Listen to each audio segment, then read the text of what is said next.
Hello ji, Assalamualaikum warahmatullahi wabarakatuh. Once again, a very warm welcome to all of you to the platform of Prime Career Coaching Academy official YouTube channel.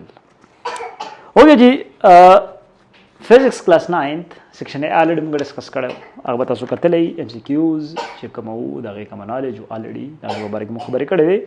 نن چې کومه section B ته راځو او section B کې چې کوم سره شارټ کوېشنز دي نو چې درسو پورې تقریبا 20 منټه پورې چې څومره موږ سره کور کیږي کوشش کوو چې هغه کور کو. یارانو کوېشن نمبر 1 چې کومه په section B کې ده هغه چې what is physical quantities, write names of 3 base and 3 derived physical quantities. اور نه کوېشن ده already تاسو بخکاری چې physical quantities څه ده نو تاسو already دا ویلي دي دا ویلي زبل سي ډیټیل لیکل خو نه کومه خو سیمپل زه به تاسو ته دغه لږ بریف غوندې ډیفینیشن به کوم او لږ غوندې ایکسپلینیشن به تاسو ته دغه شان په خوله باندې کومه لیکلو د ضرورت نشته چې تاسو په دې پوه شئ. ټیک شو که نه؟ اولنی چې کومه کوېشن دی چې فزیکل کوانټټي دا څه شی اولنی کوېشن دا دی که نه نو الریډي تاسو ویلي دي میجارټي سټوډنټس به دا دې ته وپته چې هر هغه کوانټټي چې د کومې مقدار معلومیږي کومه مونږه ناپ کولی شو خبر باندې پوه شئ که نه نو څنګه all those quantities that can be measured هر هغه کوانټټي چې کوم میجر کیږي هغه د څه وایي هغې ته وایي څه شی بیس سوري فزیکل کوانټټي. ټیک شو فزیکل کوانټټي. بیا یو چې درې چې کومه دي تاسو د بیس او درې د ډیرایو کوانټټیز نومونه ولیکئ. اوکې دا نو څومره اسان کار دی ګورئ زه اول لیکم بیس. ټیک شو ستاسو په خیال اول لیکئ 1 2 3 اوکې بیس چې کوم سره د لینث دی ټیک شو ها بل څه دی ماس دی بل څه دی ټایم دی. ټیک شو ها ډیرایو اوس لیکئ ځای ډیرایوډ ها ډیرایو کې کومه کومه ځای 1 2 3 شابه زر زر راته وایي یو چې کومه ایریا شو ټیک شو کوم بل چې شی دی والیوم شو بل څه شو سپیډ شو. ټیک شو چې کومه د مخې د راځي نو په کار دی چې هغه ته ولیکو بس دومره شارټ کوېشن وي دومره نه. اکثر خلک څه کوي چې یا ورته معلومي په یادو باندې نو هغه په دې باندې ټایم زیات واړوي چې هغه دا خو ماته معلوم دی او موږ هم چې کله په نهم کې موږ یو څیز په راټه باندې یاد کړی او انتهایي زیات به ورته خوشحاله وو نو موږ چې لکه څومره دا ایکسپلین کړو خبره یاره نو ټایم منیجمنټ ګورئ په پرچه کې مین خبره ده. که چېرې تاسو د ټایم منیجمنټ خیال ونه ساتو د ټایم منیجمنټ ونه کو نو پرچه نه لاړه. میجارټي سټوډنټس نه چې کوم سو کوئی زمانه سیکشن سی پاتې شو سو کوئی زمانه په سیکشن سی کې 1 نمبر کوېشن پاتې شو یا یو کوېشن نه پاتې شو خبرې مبرې به تاسو اورئ نو دومره کوېشن دی چې په کوم باندې تقریبا تاسو نه 2 منټه نه لګي خبر باندې پوه شئ که نه. نو یاد وساتئ چې په پرچه کې که چېرته تاسو سره ډېر نالج انتهایي حد درجه نالج بیا هم ټایم منیجمنټ کې خدا خبره چې د نقلونو چې کومه کنسپټ دی د نقلونو کومه لعنت دی کومه ناسور دی په دې کې چې کوم غخته یو یارانو دا به ختمو یاد وساتئ. که چېرې ته د نقل نه لیکو ته د نقل میلاو شو نو بیا هم چې کومه دلته بیا هم ټایم منیجمنټ کې دا خبره زه ډېر د مجبورۍ نه کومه چې موږ په کومه زلالت او کومه ناسور کې اخته یو د مجبورۍ نه مې دا وکړه. دویم نمبر کوېشن چې کومه د دویم نمبر کوېشن څه ورته چې ډیفرنشیټ بټوین ډسټنس اینډ ډسپلیسمنټ وذ ا سوټیبل ایگزامپل. هلکه د ډسټنس او ډسپلیسمنټ په منځ کې څه فرق دی نو د ولیکه ډسټنس ها څه ده که نه ډسټنس ولیکه د ولیکه ډسپلیسمنټ خبره باندې پوه شئ که نه یو ځای کې ډسټنس ولیکه بل ځای کې څه ولیکه ډسپلیسمنټ ولیکه. ډسټنس اولنی ولیکه سکیلر کوانټټي کومه کوانټټي سکیلر کوانټټي ده. ټیک شو که نه دا چې ده ویکټر کوانټټي ده یو ډفرنس شو خبر باندې پوه شئ که نه سکیلر کوانټټي د ویکټر کوانټټي ده. ټیک شو دویم نمبر خبره چې دا څه شی دی دا چې کومه د لینث traversed یا traveled by any object between any two points. لکه لمبای دا چې دا یو جسم و د 2 پوینټس په منځ کې څه کې دا کور کوي او دا څه شی دی دا هم چې کوم د لینث دی خو څنګه لینث دی directed length covered by any object between any two points. دا شامل ورته تاسو ولیکئ. دا دویم ډیفرنس شو. دریم نمبر چې کومه دی د دې یونټ میټر دی ها او د دې یونټ څه دی دا میټر دی. د خبره باندې پوه شئ که پوه نه شوئ بل چې کومه سمبولیک ریپرزنټیشن د صرف اس ریپرزنټ کوم او دلته اس د پاسه سي ایرو باچم ځکه چې دا ویکټور کوانټیټي ده خبر باندې پوه شئ نو درې ډیفرنسز وشو سو منټه واغسته تقریبا میکسیمم 2 منټه واغسته ٹھیک شو په دې کې بعضی خلکو چې کومه انتهایی دومره کار وکړي چې حد درجه خپل انرژي به کنزیوم کړي خپل ټایم به هم خراب کړي ٹھیک شو کنه اچھا جی comes to question number 3 اوکے دریم نمبر کوېشن ته راځو چې دریم نمبر کوېشن تاسو ته وایي څه نو دریم نمبر کوېشن تاسو ته وایي چې ډیفاین لینیر مومنټم یارانو لینیر مومنټم تاسو الریډي بار ډیفاین کړی دی تاسو الریډي دې نه خبره چې واټ از لینیر مومنټم ها موږ څه وایو چې د کوانټیټي of motion and any object is called what is called momentum ठीक है momentum okay the quantity of motion yeah the quantity of linear motion or the linear motion in any object is called what linear momentum जो linear momentum or the the خبر باندې پوښښ کنه اوس دلته تاسو وایي why a rifle recoils backward when it fires a bullet in forward direction ګوره دا رائفل له اوکې دا یو بندوق ده خبر باندې پوښښ کنه دا تاسو الریډي ویلې دي بندوق ده اوکې په دې کې دا ګولې ده نو کله چې دا فایر کې دا ګولې اخوازي کنه داسې ځي کنه نو دا داسې او دا رائفل چرته راځي بیکورډ دا څه شي دا اکشن ده او دا څه شي دا ریاکشن ده نو اکشن او ریاکشن صحیح اکشن او ریاکشن صحیح دا برابري اکشن او ریاکشن صحیح دا برابري اکشن او ریاکشن ار equal but opposite in direction نو دلته ما څه شی ولګاو نیگیټیو ساين ولګاو نو سمپل ساده خبره چې خبره بر فګر بم جوړ کړی ټیک ټاک بم ته دا ایکسپلینیشن کړی معمولی وندي چې this is actually the Newton third law of motion action and reaction are equal in magnitude but opposite in a direction خبره ختمه کلیر ده next one چې تاسو سره ده وګوره څومره ټایم په ولګي الریډي کوم مومنټم دا تاسو سمبولیکلی ریپرزینټ کوو نو دا p = m ساده دا کار به مرته کړی دا لیکل به مرته کړی بس نور څه ایکسترا ایکسپلینیشن ضرورت به دې کې ستانه غوښته نه دي چې غوښته نه دي نو ولې ځان ما خو جوړه ور خپل ټایم تزای کې ٹھیک شو څلورم نمبر چې کومه ډیفاین فریکشن and differentiate between static friction and kinetic friction for examples یا لکه فریکشن خو انتهایی آسان دی ګورئ دلته چې دا لیکل کوم په بری سرفیس باندې وکړه دا because of friction friction د وجنه دا لیکل ما وکړه نو friction څه شی دی this is correct friction this is the contact force between any two surfaces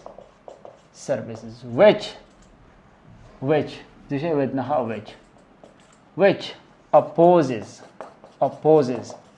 the relative motion between these surfaces ٹھیک شو چې کومه د دې سرفیس په منځ کې کومه ریلیټیو موشن کیږي دا څه کې دا اپوز کوي لکه اټمپټډ موشن تاسو ته ویل شي اوکې دا لکه دونه لاسونه تاسو داسې یو بل سره ولګوي او داسې زرزره ما ګرځي دا ګرمي ولې دا بیکاز اف فریکشن دا سرفیس کوشش کوي چې د دې موشن ودري او دا سرفیس کوشش کوي چې د دې موشن ودري نو دې د وجه نه څه کیږي دا هیټ اپ کیږي دا فریکشن نو فریکشن چې دا کنټیکټ فورس between any two surfaces which opposes the relative motion between these surfaces when it comes to contact when it comes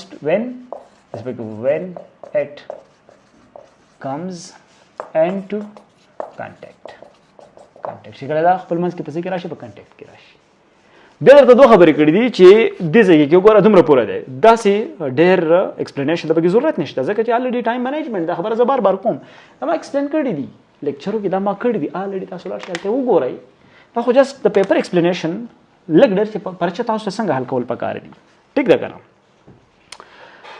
دلته راوایي چې differentiate between static friction and kinetic friction ولیکئ دلته ها خو خپل ولیکئ static friction ٹھیک شو کار هوا ہے دلته ولیکئ kinetic friction ها kinetic friction خیال دی static څه نه وته دی یاره rest نه دا هغه friction دی چې د static body حرکت کول ته نه پریږدي نو ګلاب انګلیش کې ولیکئ the friction force which tends to stop anybody to move. ها دا هغه فریکشن دی چې دا کوشش دا کوي چې د کومه باډي چې دا کومه سټیشنری باډي دی which tends to stop anybody to move. لکه مطلب یو جسم د حرکت کولو ته پریږدي نه. خبر باندې پوه شئ که نه؟ یا د سیم کولی شي which tends to stop any stationary body. any دلته پکې دا اډ دا به نور ښکلی شي stationary body to move. اوکې لکه یو جسم ولاړ دی په دې دوران کې چې دلته کومه فریکشن دی چې کومه دا حرکت کولو ته نه پرېږدي دا څه شی دی دا سټیټیک فریکشن دی. خبر باندې پوه شئ؟ کاینیټیک فریکشن دا هم د فریکشن فورس دغه پکې ولیکئ د فریکشن فورس which exerted an opposite direction of the motion of the body. دا هغه طاقت دی چې دا د یو جسم چې کومه موشن کې د دغې خلاف دا لګي. خبر باندې پوه شئ که نه؟ نو دا چې د کاینیټیک فریکشن دی. ټیک شو؟ او بیا الریډي پوینټ به دا ورته ورکړی چې اف سټیټیک ول بي الویز ګریټر دین اف کاینیټیک. چې اف سټیټیک به همیشه لپاره د کاینیټیک نه دا به زیات وي. خبره ختمه، قصه ختمه. کلیر دی؟ نو څومره ټایم پې ستاسو نه ولګي؟ میکزیمم 4 منټ یا 3 منټ پې ستاسو نه ولګېده.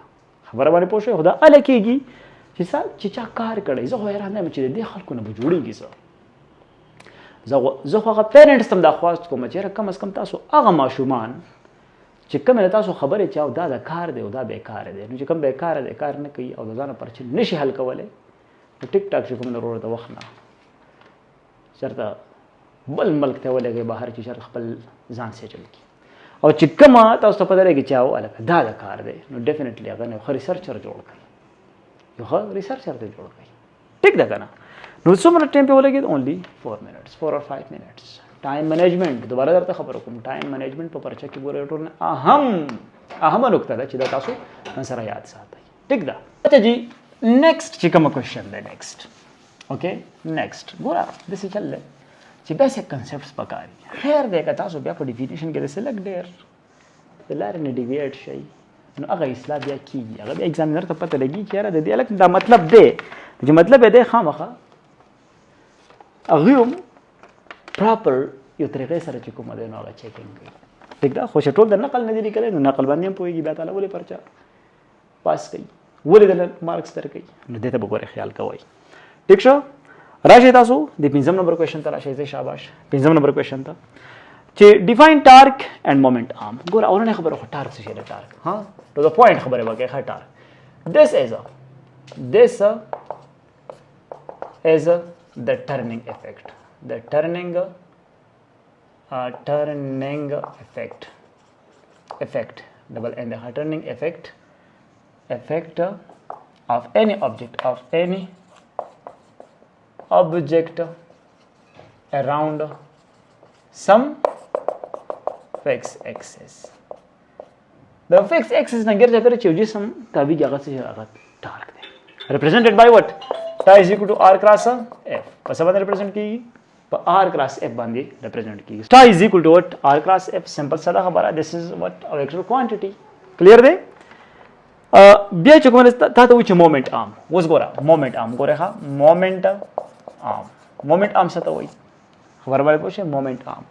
this is the distance. ګوره this is the distance between the between په پوره لیکئ. ښه ګوره اکسس زما عادت جوړ شوی دی دا په پوره لیکئ. between axis of rotation to the point of action of force. okay چې دا هغه ډیسټنس دی چې کومه د ایکسس اف روټیشن نو حاله تر د پوینټ اف ایکشن اف فورس پورې. لکه وګوره زه چې لکه لیټ سپوز دا ګیټ دی دا پکې قبضې دی. ټیک شو که نه؟ او دا پکې لاس ته لګېدلی. ټیک شو؟ د دې ایکسس اف روټیشن والا د دې پوینټ اف ایکشن اف فورس پورې چې کوم فاصله ده دا اصل کې څه شی دی؟ دا مومنټ آرم دی. څه شی دی؟ مومنټ آرم دی. خبر باندې پوه شوئ؟ کلیر دی؟ زه به دا ګیټ چې کومه دی لاک کړم آلریډي. ښه څه شی دی دا؟ دا دی دا څه شی دی؟ دا مومنټ آرم دی. ټیک شو؟ اوس دلته چې کومه ده بل خبره هغه دا په دې کوېشن کې تاسو نه دا تاسو کې ښه ګوره چې ټارک اپ دې ډیفاین کو مومنت ارم دې ډیفاین کو او د دې نه علاوه why it is easier to open the cap of bottle with bottle opener than our fingers یلګه یو بوتل لیدا تاسو په دې فینګرز باندې کولای دا باندې باسانی کنه په بوتل چې کومه کیپ اوپنر دی پاغه باندې تاسو کولا وای نه را ګوره آسان جواب دی څنګه چې the moment arm of the bottle cap opener is larger than our fingers so that's why we can easily open the cap by the help of cap opener okay bottle cap opener د دې چې کوم مومنت ام د مومنت اصل کې دلته کوم ار چې تاسو په نظر باندې راځي کنه دا ګوره مومنت ام دی ټیک شو نو څه شه دی چې کوم دا مومنت ام دی د فینګرز چې کوم مومنت ام دی کم دی نو چې مومنت ام کمی خامخا طاقت به زیات لګي خو چې د کوم باټل کیپ اوپنر دی دا وګورئ تاسو باټل کیپ اوپنر دا د مومنت ام سره دا سیوا دی کوم چې سیوا دی نو فورس به کم لګي ځکه چې د فورس او د مومنت ام یو بل ته کم ریلیشن کې دی انورس ریلیشن کې دی الریډي دا خبره ما په لیکچر کې کړې دي that's just a little bit explanation نو چې چا دا پته چې دا شارټ کوېشن لګ لانګ دی نو که ټایم منیجمنت ور سره و سټډي وها کړي چې دا پرې خلای چې دا برکه کټه مو ورسته به ودی کما زه چې لاندې وګورئ چې کوېشن دي چې پاګه باندې یو منټ ټایم لګي یو منټ ټایم منیجمنت دي ته وچو ورو ټوټل ججمنت وکا ځکه چې اته کوېشن سالو کول دي ججمنت وکړه د ججمنت نه پس دا ډیسایډ کا چې کوم کوېشن I have to solve which question I have to solve خبر باندې پوښتنه د څه کوېشن چې په کوم باندې یو منټ ټایم لګي نو اول نمبر هغه مخکې کا او ټو د پوینټ خبره وکا ټیک دا کنه اوس راځو د بلتا ټیک شو بلتا راځو الریډي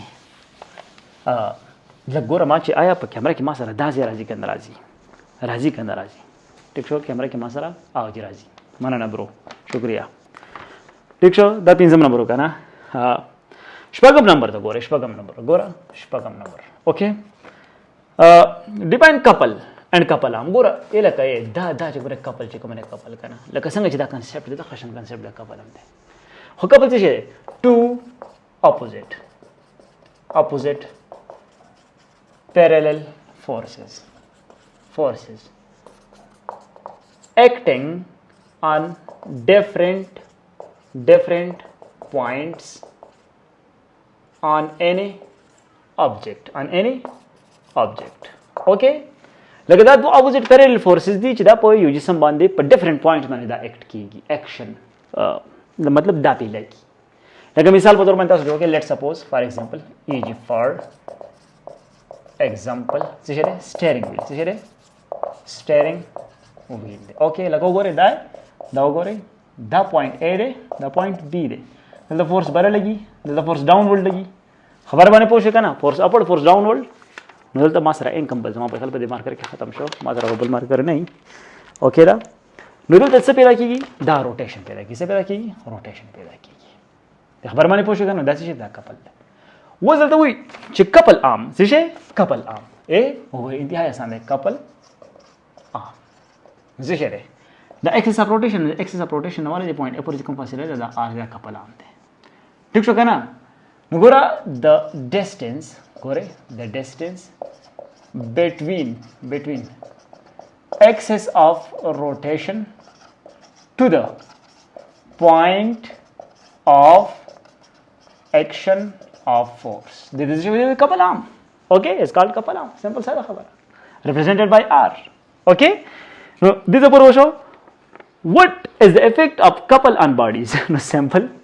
So effect है it produce what effect? It produce rotatory motion in any object. Okay, so share the effect show सादा खबरा clear दे explain with an example is what steering wheel already खबर खत زه تاسو سره ما چې ټو د پوینټ انسرز ټایم منیجمنت چې تاسو راوند کوم ایگزام له تیاری کوي دا خبره په خپل ځین کې کوي ټایم منیجمنت ټایم منیجمنت ټایم منیجمنت ټایم منیجمنت بس کلیر خبره ته دې نه علاوه بل څه داسې راکټ ساينس پکې نه خو سټډي پکار دا سټډي پکار دی رانو سټډي پکار دا چې سټډي مين اله پکار وګي چې سټډي نه نو سکار وو کې ستاسو ها سکار ټیک ده کنه دا سره به میټاو کو اوکې دا دغه موږ سره لګ ټایم شته خیر لیکچر لګو غوښه ټیک شو بجلی تا نو ته چې کومه وخت هم کم دی نو ډاوټ نو ما باندې تعدیل چلګه زه په لک ټایم کې زیات څه ایکسپلین کوم دی وتا زړم کېږي ان شاء الله چې بجلی بیا راشي بل یو لیکچر به جوړ کو نو ډاوټ اوکې چې نه زموږ خپل تاسو یې ګورئ ما ته پته شوقه مشته نو چې شوقه مشته نو وای ناٹ چې تاسو لپاره ځان وکړو بالکل به ځان کړو اوکې واټ از آرټیفیشل سیټلایټ آرټیفیشل سیټلایټ آرټیفیشل سیټلایټ څه دوی ځای هغه چې انسان د خپل مقصد لپاره یو سیټلایټ جوړ کړی او د یو پلانټ نه غیر چاپیرای یا د یو بل جسم نه غیر چاپیرای پرې خړای سیټلایټ دی کنه ټیک شو کنه نو ګورئ زه څنګه اوس ما د ذهن نه و چې لکه پیر څه دا ډیفینیشن څنګه لیکم ها د سره کنه لکه چیلنج دی پیپر ته ناستم پرچې ته ناستم خو نقل نکوم کلیر خبره ده ځان کوم هر څه چې ټیک ده نو ګوره زه سم چې this is the purposely man-made objects which rotates around which is placed around some planets are ये देखा एंक दोनों के खत्म show are any other object to rotate ها सारा खबर है ځان مولي کو چې دا یو د انسان د خپل مقصد لپاره یو داسې جسمونه جوړ کړي دي چې بیا دا په آربیټ کې پرېخي د پلانټ په آربیټ کې یا د بل جسم په آربیټ کې لکه وګوره مثال په تور باندې دا ځمکه ده کنه نو ځمکه کمیونیکیشن لپاره سو سیټلایټس موږ دا کړی دي درې جوستیشنری سیټلایټ دي اوکې د آربیټ کې ګرځا پرې سکیږي دا تاویږي خبر باندې پوښښ کنه دا تاویږي په آربیټ کې ګرځا پرې خو دې ځمکه نه ګرځا پرې سپوږمۍ هم تاویږي موږ چې دا کوم سیټلایټ دی نیچرل سیټلایټ دی خدای پیدا کړی دا خو کده دې سپوږمۍ تر دې انوایرنمنت معلومول غواړي تر دې مختلف قسمه پهلو دې سټډي کول غواړي نو دې نه ګرځا پرې د سیټلایټ پرې خو دی لکه دا نیچرل سیټلایټ دی او د دې د ابزرویشن لپاره تا یو بل آرټیفیشل سیټلایټ پرې خلې دا چې دا زموږ خاص مقصد دی چې موږ سپوږمۍ ماحول د سپوږمۍ د انوایرنمنت نه خبر شو خبر باندې پوه شئ کنه ټیک ده نو دا د انسان د خاص مقصد لپاره دا جوړ کړی دي چې دا د آبجیکټ نه غیر چاپیره سکیږي روټیټ کیږي خبر باندې پوه شئ کنه لکه د کمیونیکیشن دی ویدر سیټلایټس دی جی پی ایس سیستم لپاره چې کوم سیټلایټس دي اوکې دا مختلف قسمه سیټلایټس چې کوم نه الریډي دا تاسو سټډي کړی د په لیکچر کې ما په ډیټیل کې ویلي دي نو آرټیفیشل سیټلایټ شو اوکې دا او why it does not fall on earth دا انتهایی آسان خبره ده due to high tangential velocity it does not falls on earth درې چې کوم ټینجنشل ولاسټي دا هاي دا او کچري تاسو ما لیکچر کتل ما تاسو ویلې دي مثال په تور باندې ته کچري یو کمر په راسه په څو دا تا وਹੀ او زر زر تاوی نه بنرلو کو سلو تاوی دا بس کی دا برالوي نو دلته چې کوم دي هاي ټینجنشل ولاسټي لکه وګوره د ټینجنشل ولاسټي د ډایرکشن کې دا کنه دلته د ډایرکشن کې دا کنه دلته د ډایرکشن کې دا کنه نو چې کوم خيار لکان یا بالکل دا ورته جوړ کړی سورټو سه اکیډمي جوائن کړئ نو تاسو بچی کومره کامیاب وای خبر باندې پوښښ کنه کامیاب وای خدا ټینجنشل ولاسټي چې دا په یو پوینټ باندې جست د تاسو ټچ کوي او داسې ځای ټیک شو نو دا روټیشنز کوي اوکې ډیو هاي ټینجنشل ولاسټي کلیر دی په باندې ورسېدای زګور ما ټایم چې څومره ټایم ما سره پاتې رسنه چې بجلی را باندې لاړ شو بیا چې موږ په بل مسلو کې گیر شو حیرانو د بده مرغه بجلی چې کومه روانه ده تقریبا 5 منټ تک پاتې دي نو بس अब مهمه وګڼو چې لیکچر رانه په تیارې کې ختم شو اهم کنسپټ هم شروع کړي په منځ کې چې کومه بجلی په کې لاړ شي نو ډېر مسله جوړي نو بس دې پورې دومره چې څومره مونږه کولای شو چې ټایم مینجمنت خیال مې خبره ټایم مینجمنت ته چې الډي ما تاسو وکړه کوشش وکوم چې دا باقي چې کومه کوېشن دي نومریکلز دي دا تاسو ته په بل لیکچر کې الډي ایکسپلین کوم भरपूर انداز کې تاسو د دې زده کړه وکړئ دا واپس ریوایز کړئ او خپل غلطیاں چې کوم کړې دي غلطیاں نه نیکسټ ټایم د پاره چې کوم راغایم هغه وایډ کې دا نه ځان ساتي سو یو ریکویسټ تاسو ټول دا چې کچېری تاسو په چینل باندې نه وی دا چینل نه سبسکرایب کړئ نو ضروري سبسکرایب کړئ بیل آیکن پریس کړئ چې پر روانه ټیم کې کوم نیو اپډیټس تاسو ته په ټیم باندې ملوي خو خیال ساتئ په الله مسپارم الله پامان